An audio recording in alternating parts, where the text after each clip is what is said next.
Hello students, सभी को नमस्कार। BSc part second mathematical physics की इस क्लास में आप सभी का स्वागत है।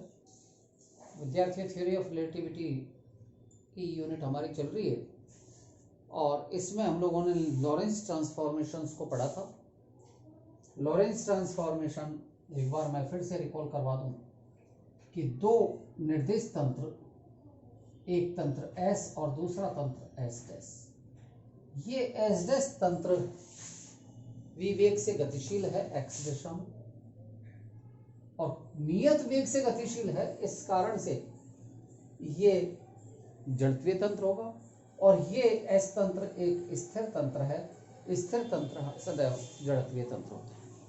तो दोनों ये जड़त्वीय तंत्र हैं और इन दोनों जड़त्वीय तंत्रों में हम किसी एक घटना को प्रेक्षित करते हैं, प्रेक्षण लेते हैं उसका, और ये घटना मान लिया जाए किसी बिंदु P पर घटित हो तो उसके जो ट्रांसफॉर्मेशंस होते हैं x dash, y dash, z dash, t dash, यानी कि उस घटना के निर्देशांक होंगे x dash, y dash, z dash, t dash S dash तंत्र में।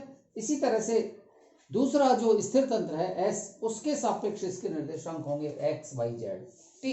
तो इनके बीच में परस्पर संबंध ही लॉरेंस ट्रांसफॉर्मेशन होते हैं और इनकी वैल्यूज हम लोगों ने कैलकुलेट की थी। ये आई थी x dash is equal to x minus V T into या upon 1 minus we square upon C square, y dash is equal to y, z dash is equal to z और t dash is equal to t minus v upon C square x into या upon में under the root 1 minus we square upon C square.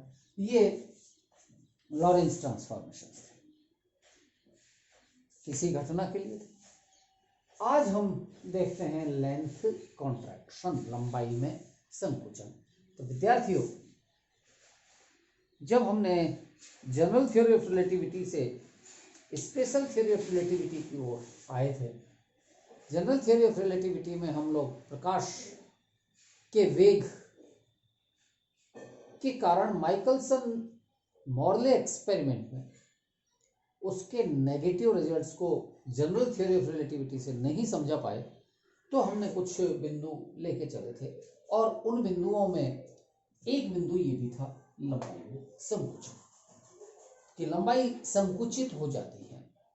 और ये लंबाई कैसे संकुचित होती है, कहाँ संकुचित होती है, कब होती है और क्यों होती है, वो चीज हमें यहाँ पर इस आर्टिकल में देखना है। कि मान लिया जाए कि एक रॉड है और इस रॉड की वास्तविक लंबाई L0 है। ये इसकी वास्तविक लंबाई L0, रॉड वास्तविक लंबाई L0 है और ये रॉड S डैश तंत्र में स्थित है। विद्यार्थियों, ढंग से समझना वर्ड्स को कि रॉड मेरी S डैश तंत्र में स्थित है। इसका मतलब S डैश तंत्र तो गतिशील तंत्र, और गतिशील तंत्र में कोई रॉड स्थित है यानी कि गतिशील तंत्र में वो रखी हुई है, तो इसकी वास्तविक लंबाई नापी कहां जाएगी, फिर वो गतिशील तंत्र में ही नापी जाएगी। इसका मतलब ये L0 जो वास्तविक लंबाई है ये S डैश तंत्र के सापेक्ष नापी गई लंबाई है और इस लंबाई की value x1 dash x2 dash है। अगर ये कोऑर्डिनेट्स हैं इसके तो L0 is equal to x2 dash minus x1 dash, it is known as proper length. इसको हम कहते हैं वास्तविक लंबाई या उचित लंबाई। क्या परिभाषा बनेगी उचित लंबाई की? इसकी परिभाषा होगी कि यदि कोई वस्तु या जो भी ऑब्जेक्ट है वो गतिशील है, तो गतिमान अवस्था में ही उसकी आकार को, उसकी लंबाई को, उसकी चौड़ाई को उसकी ऊंचाई को मापा जाए तो वो सारी डायमेंशन, सारी विमाएं उचित विमा होंगी।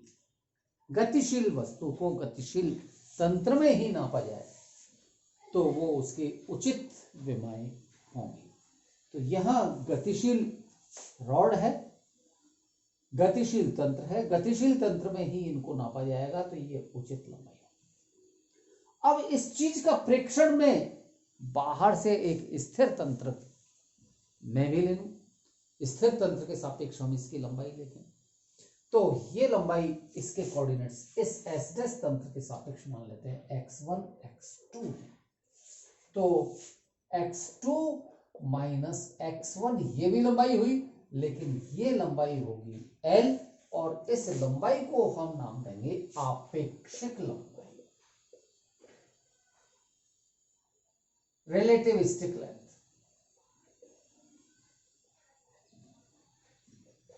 बहुत अच्छे से समझना इन बातों को, क्योंकि वस्तु है। जैसे एक और उदाहरण दूं मैं कि मान लिया जाए ट्रेन मेरी गति कर रही है और उस ट्रेन में कोई डिब्बा है, वो कांच का बना हुआ है जिसमें पारदर्शी है, सब कुछ दिख रहा है। उस कांच वाले डिब्बे में कोई रॉड रखी हुई है, उस रॉड को कांच के डिब्बे में ही वही हम उसको मेजरमेंट लेते हैं। तो ट्रेन भी गति कर रही है, हम भी गति कर रहे हैं, तो ये गतिशील तंत्र के सापेक्ष लिया गया प्रेक्षण होगा। तो वहां का जो प्रेक्षण होगा वो उचित होगा, उचित लंबाई होगी, ये उचित लंबाई L0 वहां पर लिया गया।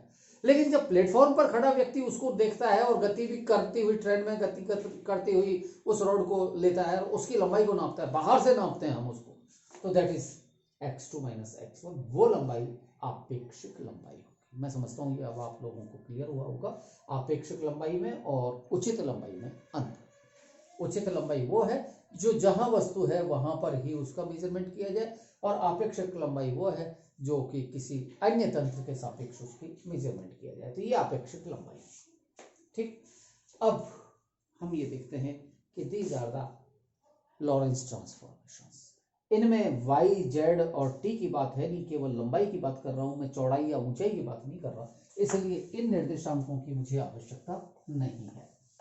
अब मेरे पास में ये है, तो यहां पर एक ही टाइम पर मैं इस बिंदु को भी मेजर करता हूं, इसको भी मेजर करता हूं सेम टाइम पर, तो t की वैल्यू तो सेम होगी। तो यहां पर x1 dash is equal to x1 minus vt upon under the root 1 minus v square upon c square.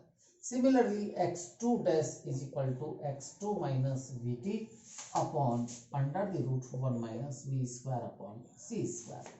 So x2 dash minus x1 dash, यानी कि इस समीकरण में से इसको हम घटा देते हैं तो ये रिजल्ट आएगा x2 minus vt upon under the root 1 minus v square upon c square minus x1 minus vt upon under the root 1 minus we square upon C square. Okay, इसको थोड़ा सा हम सॉल्व करें तो ये सॉल्व करने पर हमें जो मिलेगा एलसीएम इसमें आएगा, that is x2 dash minus x1 dash, it is L0 is equal to x2 dash minus x1 dash, और यहाँ एलसीएम होगा under the root 1 minus we square upon C square, x2 minus vt minus x1 minus minus plus vt, तो ये vt cancel, और ये आएगा आपके पास में L0 is equal to x2 minus x1 upon under the root 1 minus v square upon c square. So you will gate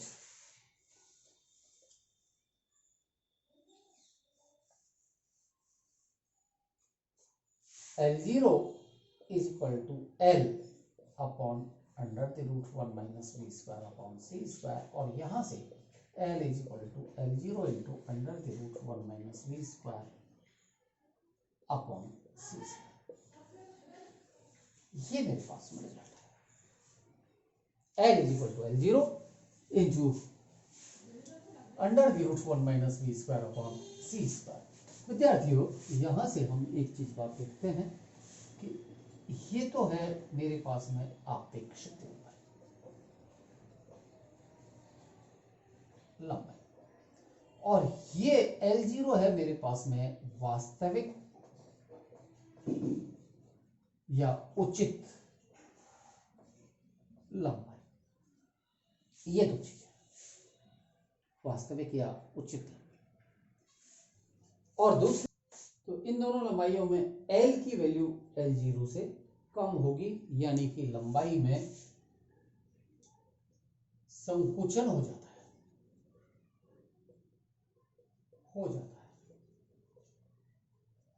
ये कहा जाता है लंबाई का संकुचन।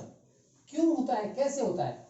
इसका अर्थ यह है कि जब कोई वस्तु गतिमान अवस्था में होती है तो उसकी लंबाई में संकुचन होता है, जबकि उसे बाहर से प्रेक्षित किया जाता है, तो ये लंबाई में संकुचन है।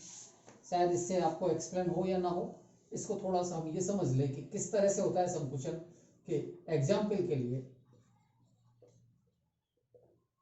हम ये कहें कि L0 is equal to 1 metre. 1 metre की ये रॉड है, कोई छड़ है, और इसको किसी रॉकेट में रखा जाए या किसी यान में रखा जाए जिसका वेग v इज इक्वल टू, हम मान लें प्रकाश के वेग का 6.6 c, यानी कि लगभग 60%, प्रकाश के वेग का 60% वेग है। तो उसकी लंबाई, नई लंबाई होगी L is equal to L0 into under the root 1 minus v square upon c square, ये सूत्र है। इस सूत्र में मैं वैल्यू पुट करके देखूं तो ये रिजल्ट आएगा L0 यानी कि 1 metre into under the root 1 minus 0.6 c का वर्ग अपॉन c स्क्वायर, यानी कि ये आ जाएगा 1 minus 0.36 c square upon c square, cancel हो गया, और ये होगा under the root 1 minus 0.36 is equal to under the root 0.64, यानी कि ये आएगा 0.8 मीटर। तो वास्तविक लंबाई तो इसकी थी 1 मीटर, और अब ये लंबाई आई है 0.8 मीटर, यानी कि 80 सेंटीमीटर घट गई। तो 1 मीटर का मतलब 100 सेंटीमीटर, तो 100 सेंटीमीटर से घट करके ये 80 सेंटीमीटर की दिखाई देगी। तो इस तरह से लंबाई में संकुचन हो जाता है जब वस्तु गति करती है, गतिमान अवस्था में होती है। लेकिन एक चीज जरूर नोट करने वाली है कि ये सब कुछ हमारी दैनिक लाइफ में तो नजर नहीं आता। दैनिक लाइफ में तो जितने वेग से वस्तुएं चलती हैं उतनी ही दिखाई देती हैं, उनकी लंबाई कोई संकुचित होती हुई नजर नहीं आती। तो ये केवल उसी स्थिति में जबकि अपेक्षकता का रिलेशन वेग कितना हो, प्रकाश के वेग की तुलना में। ये प्रकाश के वेग का 60% वेग, और प्रकाश के वेग का 60% वेग हो जाएगा तब ये लंबाई इसमें से कम हो जाएगी। कितनी कम हो गई? 100 सेंटीमीटर से 80 सेंटीमीटर रह गई, यानी कि लगभग 5वां हिस्सा कम हुई है। तो जब प्रकाश के वेग का लगभग 60% वेग से हम गतिमान अवस्था में हो तो हमारी लंबाई या हमारा आकार लगभग 5वें हिस्से का कम हो जाएगा। तो ये थ्योरी ऑफ रिलेटिविटी का एक आर्टिकल है, तो इसको आप देखें। इसके बाद में टाइम डायलेशन यानी कि काल विस्फरण, उसको मैं नेक्स्ट लेक्चर में आपको पढ़ाऊंगा। धन्यवाद।